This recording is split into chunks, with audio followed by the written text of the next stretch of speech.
Ju përshëndes nga Cura Jepërm. Sot me 28 gusht 25 bash në Cura Jepër tek kulla, tek tuka, tek veni më i bukur që mund të ekzistoj për ne, dhe që themi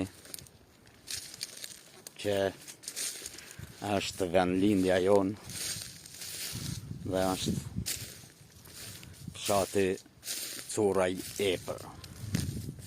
Jemi bashkë në oborin e kullës,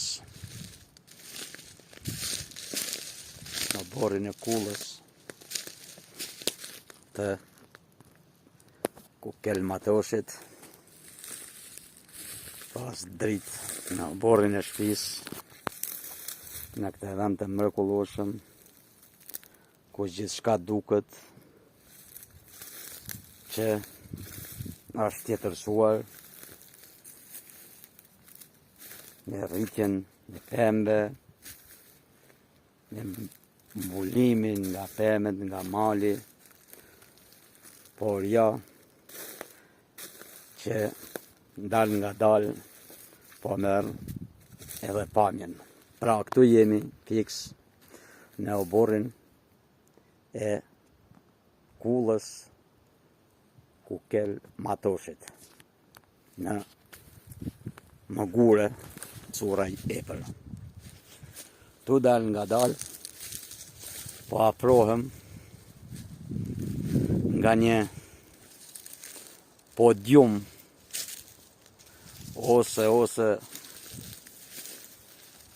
siç na pëlqen ta thrasim, që me të vërtet e meriton këtë emër dhe që është balkoni në Cura Jepër.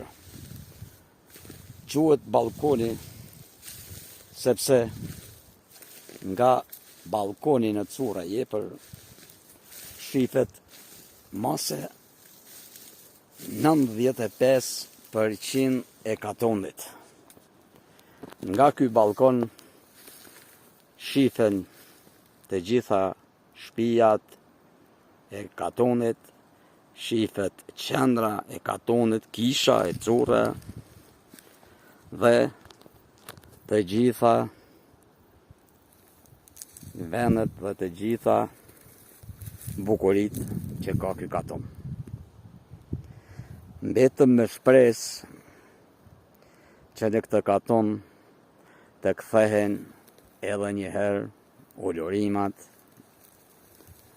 bërtitmat e bagtive, dalja në bjeshk, si nga drela, ashtu edhe nga lugu i rodhës, si nga shteku i zhigut, të dalin, të bahen dhe të dalin në bjeshk, në lugë të boshit, në lugë të zajkut, në gjakal, në bosh, e ku në bjeshkët më të mira që mund të ekzistojnë.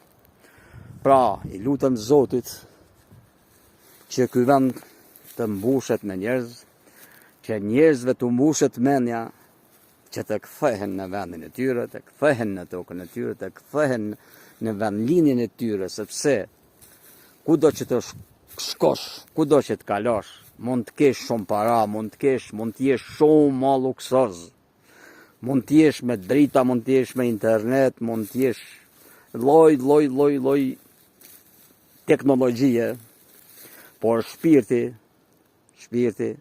dhe qetësinë nuk e gjen askush sikur në vendlinjen tate. Unë për vete, këto më duket, por është masa e vërtet se këto qetësohesh 100%.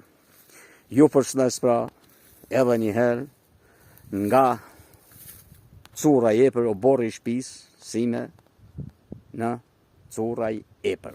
Ju faleminderit, e miru takofshim, e mirë arshi kush do të vi në këtë bjeshk, kush do të dali në këtë zona, mirë art e mirë shkoft e vetëm gëzime të mira pas. Ju faleminderit.